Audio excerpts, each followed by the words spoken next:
This program contains crazy material, including offensive language. Listening discretion is advised. Welcome to another episode of AVO's Padded Room with your hosts, Big Jim and Brad Storm.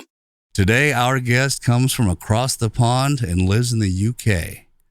And after over a decade in the IT sector, she set her sights on fulfilling her dream of becoming a voice actor or actress. For over 2 years now, she has brought her multilingual talents to the VO stage. Multilingual, that's right, not one, not two, but 4 languages. She specializes in e-learning and loves doing kids' stories and audio dramas. She is the very talented Sakshi Sharma. Hello, guys. Hi. It's nice to talk to you. Hey, it's great to talk to you because we really don't know much about you other than with our group that we meet on Fridays, right? Yeah, was it Not So Politically Correct group? Is that what it's called, Jim? The Friday Not So Politically I can't even speak today, so this one's on you, baby. You should have did your vocal exercises today. The warm-ups. I know my absolute tongue twisters would have worked. Hey, Sakshi, we're talking about warm-ups. What do you do to warm up and get ready for the work ahead? So there are quite a few tongue twisters, but the first thing and one thing which I always do is, because I really love yoga and meditation, so one of the things which I start with is just deep breathing and Om. So that not just helps Is that it? Yeah, just saying Om. So just okay. Not only. Let's everybody out there, let's try it now. Ready? Let's do it. Oh, that's beautiful. That works actually. That works pretty good. Because you have to.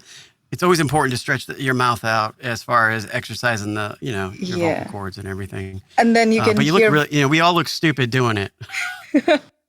Thankfully, we all have boots, so that helps me not to think too much about how stupid I look. But saying Om definitely helps me. You can hear the vibrations in your vocal cords as well as it just helps me to center myself, get the focus right. Yeah. And then I just start with a few tongue twisters or just loosening up my lip and tongue, depending on what I am in the mood for that day.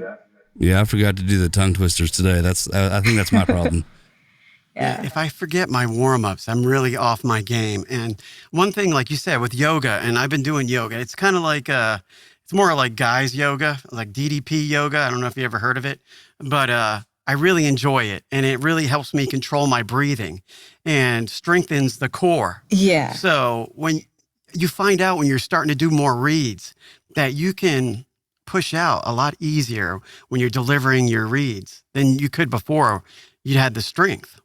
I think it's weird. I think it's great. That's right. And to be honest, my mother introduced me to yoga and I used to think, it's one of those just stretching and flexibility exercises, but you're right, it helps to strengthen your core. And for me personally, it just helps to stay focused. And especially during pandemic, it has been very helpful just to take a break, step away and just refocus. Take a deep breath. Take a deep breath. So it gets the blood flowing. Yeah.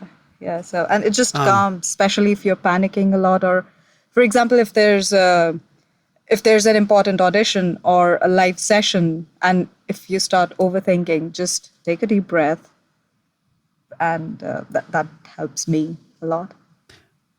Mr. Miyagi, what? I thought it was a joke at first, the yoga, and then I tried a couple of the moves because my kids were talking about it in school. I guess they're doing it now in elementary, and they brought home some moves, and man, I couldn't get up after about 2 or 3 minutes. I'll tell you, that stuff's. It's a workout. It looks easy, but actually, I just take the easy ones. So, yeah. But, Mr. Miyagi was always like wax on, wax off, breathe in, do the breathing and everything. And it's true. I mean, controlled breathing is so vital to us as voice actors and actresses. That's right. But let's go zoom back in time to when you were a child growing up. And maybe tell us about how you discovered that you had a talent for voiceover. So, as a child, I loved to be out and about, participating in literally any activity I could get my hands on. So I did a lot of debates, dramas, and dancing. And I personally, I love to dance. And I feel that just helps me to express. And because when you're dancing, you're at the same time, you're humming a lot of sounds, the music, and you try to get those expressions in your whole body and you try to emote. That just helps you to get the body language right, which in VO helps a lot, because a lot of times people think you're just sitting or standing in front of the mic and saying it, but your body language makes a lot of difference. Because if you're angry and you actually could be physically angry while you're recording the script, it helps. Or, for example, I even do the parenthesis stuff if that's what's written in the script and I do this. And somehow you can hear it in the recording as well, as opposed to just sitting mildly and just reading whatever you have to read. So physicality helps a lot. And then participating in all the debates and audio dramas. I remember standing in front of the mirror, and my mother used to say in the background, she used to guide me. And she was the one who started making me be aware of how the tone and a simple annotation in the way every single word, how different it can feel to the audience.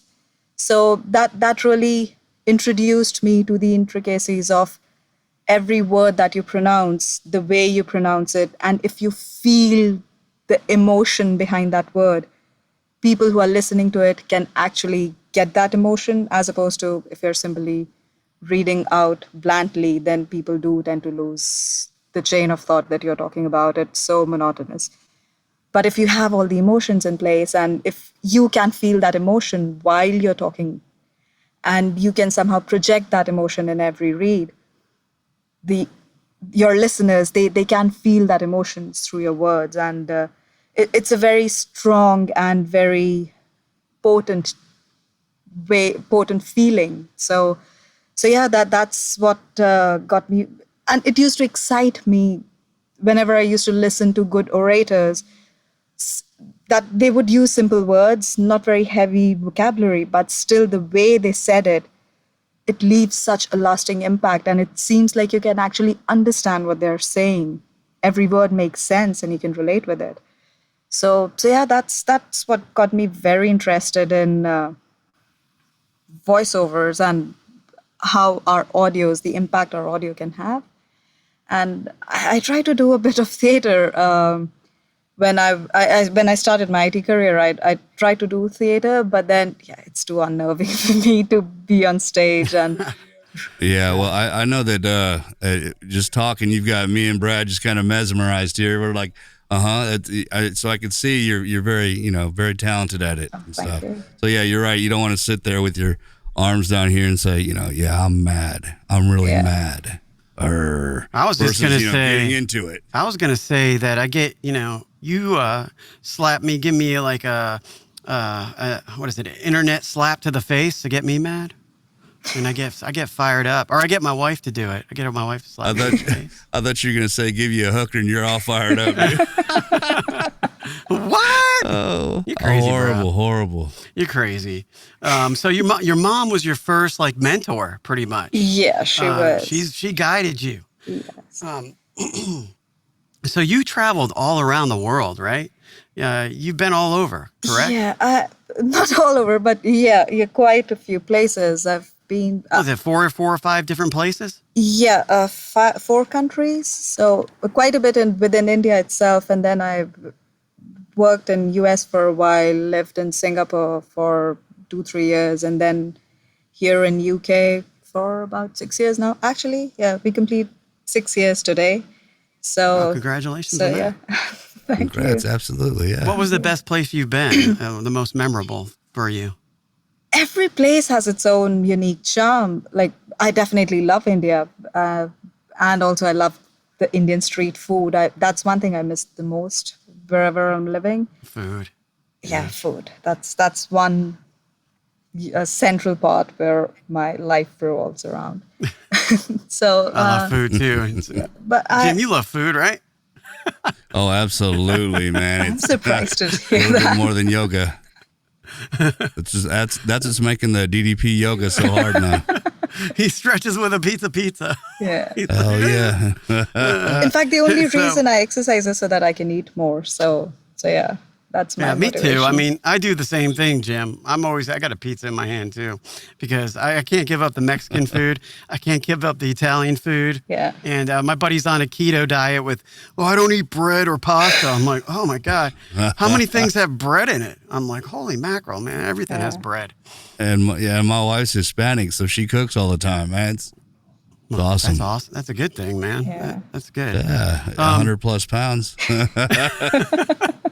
DDP yoga, bud. Feel the bang. Yeah, buddy. Absolutely. We should they should be paying us for all this promotion we're doing for them. I know, right.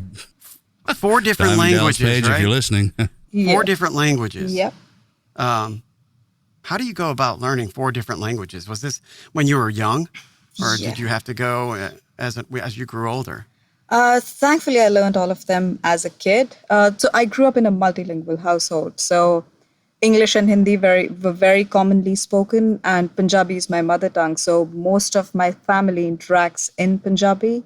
So most of the times we were talking in all the 3 languages anyways, without us realizing what we were doing. Our mind started distinguishing between all the 3 languages and using them. And then Urdu, I learned during my high school years because it's such a beautiful and melodious language.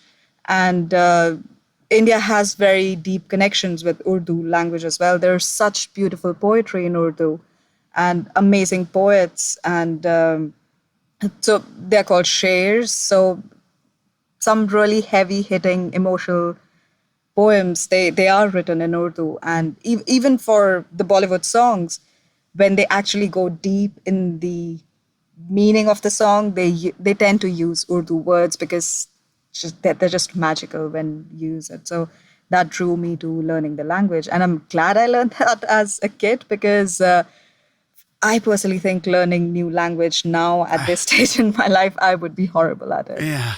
So It's so hard as you get older. Yeah. And having the time. Oh, yeah, that's another thing. Time to practice and just to learn the nuances. So my daughter is trying to teach me French, but I don't have the time. With all the Brad was wanting to learn Russian so he can get a Russian bride. Just kidding. I only had 2 rubles, though. I couldn't do it. I'm already married, bro. You're going to get me in trouble. I know. You're crazy. So, all the languages, you get a lot of opportunities for work. And you talk about time syncing. Yeah. And why don't you explain the difficulty in the interest, I can't say the word right now, but the difficulties with time syncing. I know it's a pain because I do it a lot. Let the listeners know.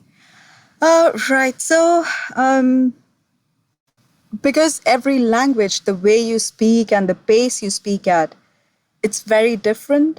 And yes, you can speed up whatever you're saying, or you can slow it down, but still inherently every language has its own pace. You can't just speed it up so much, it shouldn't sound robotic. So the challenge is, personally for me, for example, Urdu, it's very beautiful, but because it is so beautiful, it takes its own time to express the emotion it's trying to say. So words, they are longer. You need to give them proper time and space to pronounce those words. And you can't just speed it up because that just spoils the whole idea of the language. It spoils the beauty of the language. So that's where the challenge comes in. For example, the other day I was doing this radio advert for coronavirus new restrictions which are getting in place. So I had to do it in all 4 languages, English, Hindi, Punjabi, and Urdu. So I did the translation. That was one job. Yeah, one job. So the job meant the first phase of the job was translating. So the client had, because the client was in Birmingham, they had the English script. They wanted me to do the translations first. We did that, got it approved with the end client. And then I started recording it. So we had to record it with the assumption that It could be either a 30-second spot or a 40-second spot. And doing the English take, it was easy. In a couple of takes, could do the 30-second, 40-second one was done in one go. Hindi was also okay because Hindi, you can speed it up and still maintain the flow. Still maintain the flow. And I like time syncing in Punjabi because Punjabi is one language which again has amazing literature in the language. But if you hear, so that's a running joke that I used to say as a kid. If you hear two people talking in Punjabi, you would assume that they're fighting because it's such a fast and high energy language. You would assume they're fighting, but no, actually they're just conversing. That's how the language is. It's such a high energy and you say words very quickly. So time syncing in Punjabi turns out to be fine because you can speed it up as much as you want. You have a bit of bandwidth in there. The most challenging language for me to time sync is Urdu because you just can't edit out all the words. You just can't shrink them. You have to pronounce the whole word. And that means sometimes you just can't, you have to then start rephrasing stuff, which is why it helps if you have clients directly on the call so that you can talk to them and explain why you can't just say the entire sentence on its own. You have to tweak it a bit, rephrase it a bit, explain that the integrity of the message is still there. Because you just don't want to sound it too rushed or too slow. You still want to convey the feeling and the thought behind the message. And because, for example, so a lot of work that I do for time syncing videos are these explainer or e-learning videos. And they would be about immigration process, or they could be about asylum appeal processes. So I would imagine how unsure or how scared the people who are listening to these videos would be, because these are quite crucial processes, and people would want to get it right. They don't want to make mistakes. So when they're listening to these videos, I want my voice to help them calm down and help them be reassured that they can get all the information if they just pay attention, and it's not rocket science. There are people who are there to help and support them. At the same time, I have to make sure it's time synced. So that's where the challenge is. It shouldn't sound rushed. It should still sound empathetic, and it should still sound friendly and conversational, but it still should fit in within 10 minutes or 15 minutes or whatever the length is. So yeah, that's where the challenge is. But then, yeah. And I'm sorry. Now I know you gave an example of, like, say, squeezing all four of these languages in a 10-second spot, or 15-second. At what point do you tell the customer, hey, look, this can't be done, or, without losing the integrity? Is it something they usually are okay with, or? So that is one of the reasons I definitely feel open communication helps a lot, because the first thing I try to do is I do make it very honest and open conversation, and I tell them that, trust me, I will try my best to time sync it while keeping the feel of the message intact. But there could be possibility that we might have to revisit the script, and then I ask them what they're okay with, if they're okay with me rephrasing it, or if they want, they have their own script writers who want to do it. So I give my best, and then what I do is I give them the take with the original script in place and give them a rephrased so that they have an option to choose what they want to go ahead with. And then, nice. then it's up to them. Right on. We know what that sound means. That's right. It's time for another round of a Vos Padded Improv. Yeah, today, Sakshi, we're going to have you read an excerpt from Twisted Sisters' We're Not Gonna Take It as an audio drama. So whenever you're ready, the mic is yours. And Sakshi, let me sing this song real quick for you so you get an idea, because you never heard of Twisted Sister, right? No, I unfortunately have no idea. I'll just Google it after this. But okay, yeah, here we go. Right now. Oh, we're not gonna take it. anymore.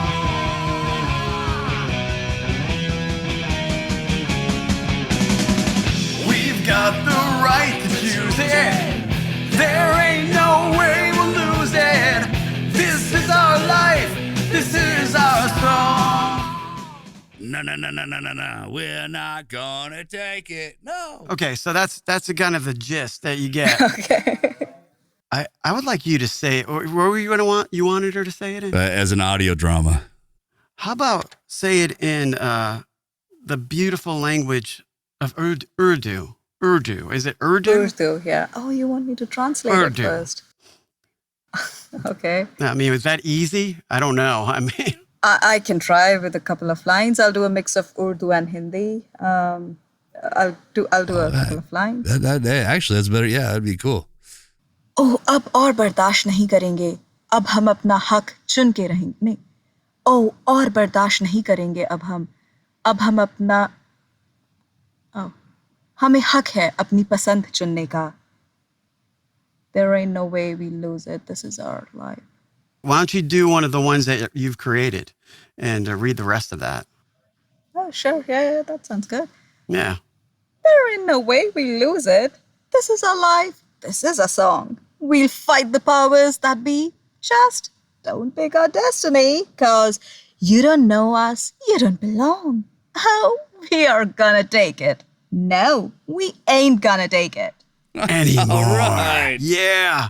You know, that's really a challenge when you don't know the song. It But is. That's right. I think you did great. And Well, I think I threw you a little bit of a thank you. curveball there, and I didn't know how long it would take to translate, but I think that's outstanding. And that's something is. new for me, too. I have a lot of respect for someone that is bilingual because you get a lot more job opportunities on Fiverr. You definitely do. Oh, yeah. Are you on Fiverr by the chance, Sakshi? Are you on Fiverr? Yeah, I started doing stuff on Fiverr, so the profile's still there. But yeah, it's on and off. I tend to forget it to check it sometimes. But yeah, it's still there. I haven't closed the profile down.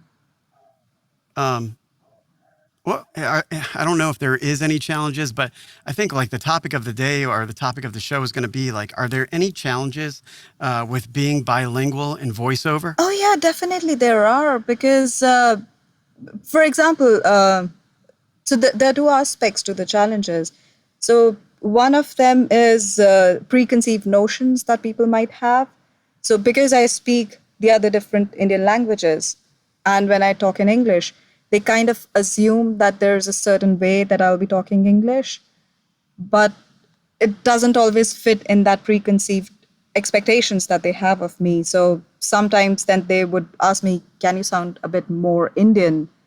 Because for them, sometimes I don't sound Indian enough.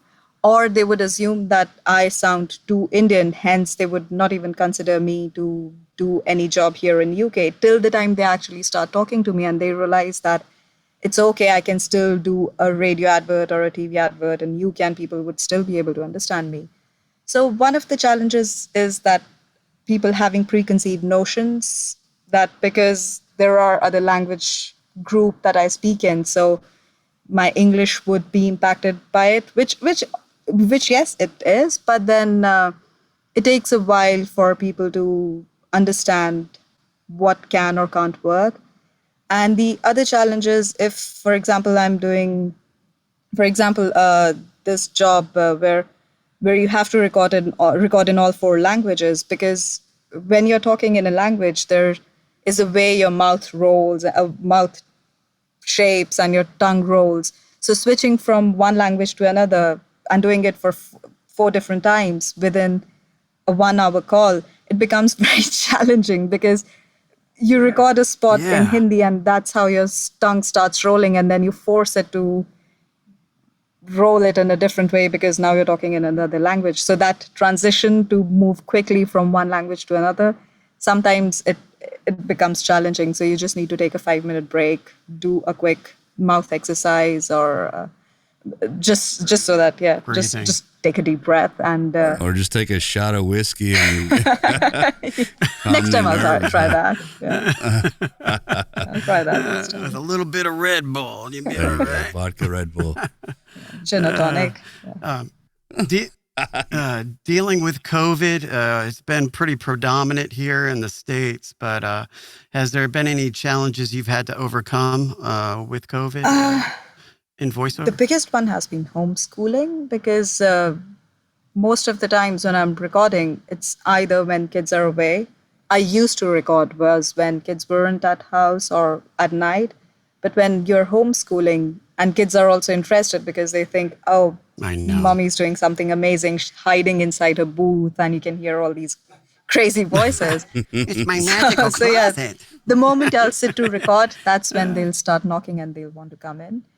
But hats off to the kids. That's when you have to take a deep breath. Yeah, take a deep breath and smile. That's when you have to take a deep breath because you're like, I'm going to kill you. But then you're like, It's okay, what do you want, sweetie? good. So, Everything's good. but yeah, hats off to kids. They've adjusted well. They've adapted and they have also gotten used to the new norm.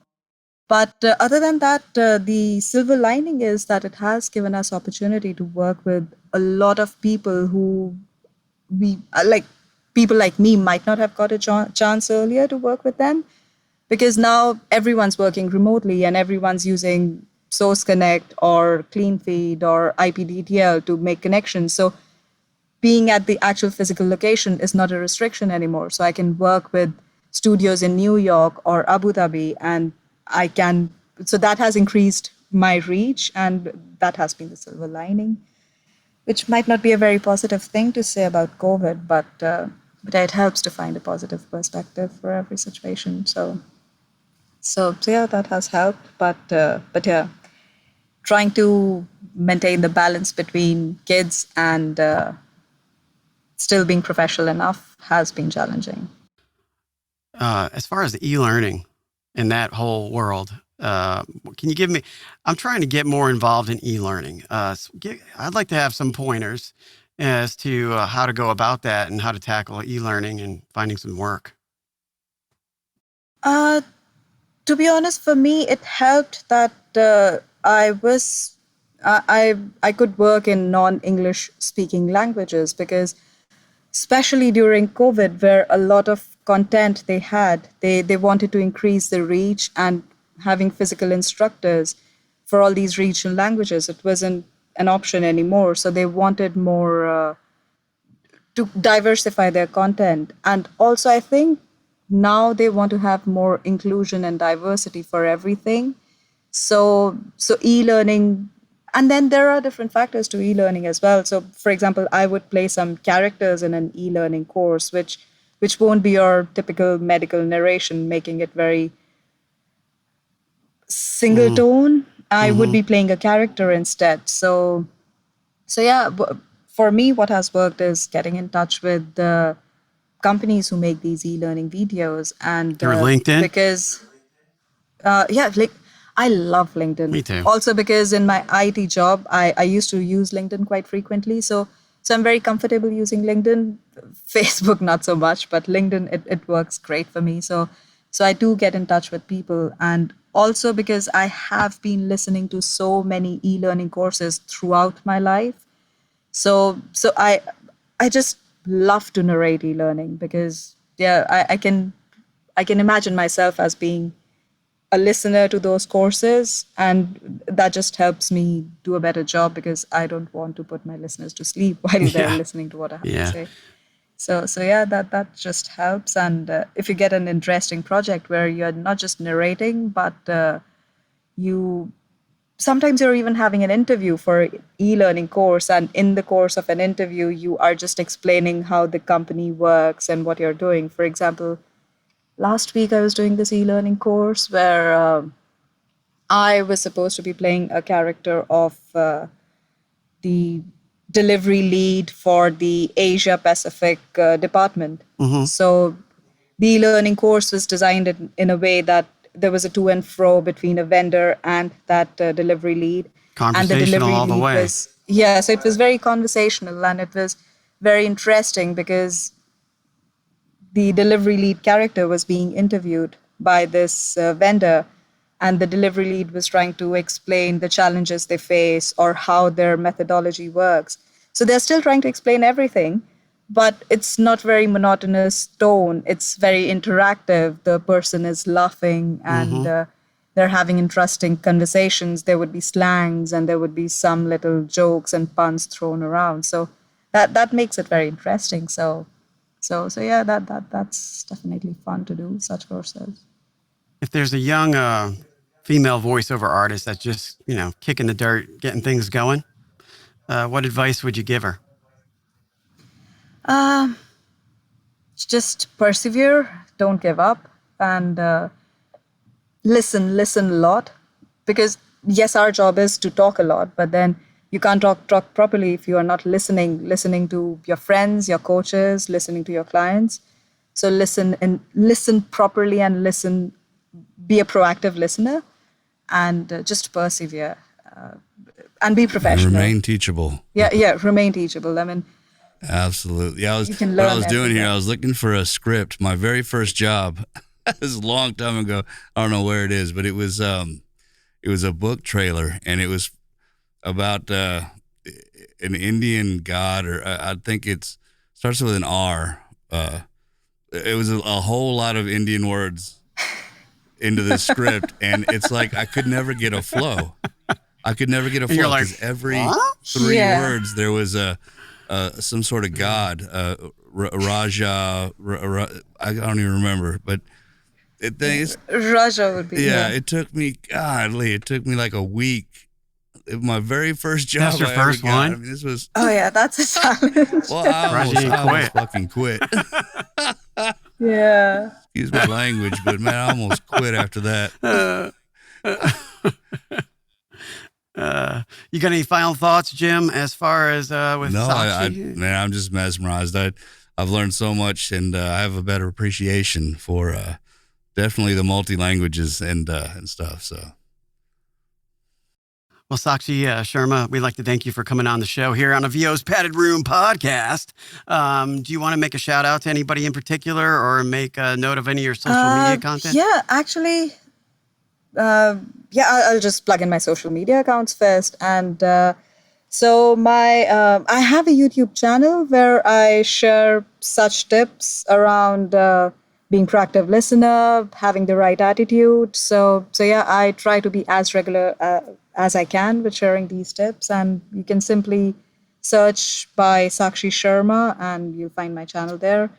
And yeah, I'm on all the regular social media platforms: LinkedIn, Twitter, Instagram, Facebook, and everywhere I'm as Sakshi's Voice. That's because I feel we as voice actors, we can use our voice to convey messages which really do matter. So yeah, it's Sakshi's Voice everywhere. Right. And I would also like to give a shout out to the amazing coaches and people I met when I actually started my voiceover journey. They have been so helpful and so they've been very selflessly helpful. You would ask them for advice or tips and they'll be very honest.